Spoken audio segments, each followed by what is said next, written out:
271வது நாளாக கருணை கரங்கள் சார்பாக அன்பும்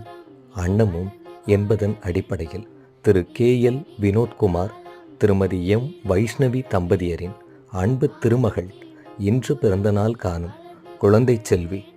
LV அமல்யா சஷ்டிகா அவர்களின் சார்பாக அரசு மருத்துவமனையில் சிகிச்சை பெறுபவர்களுக்கும் மற்றும் உடன் இருப்பவர்களுக்கும் காலை உணவு அன்ன தர்மமாக வழங்கப்பட்டது.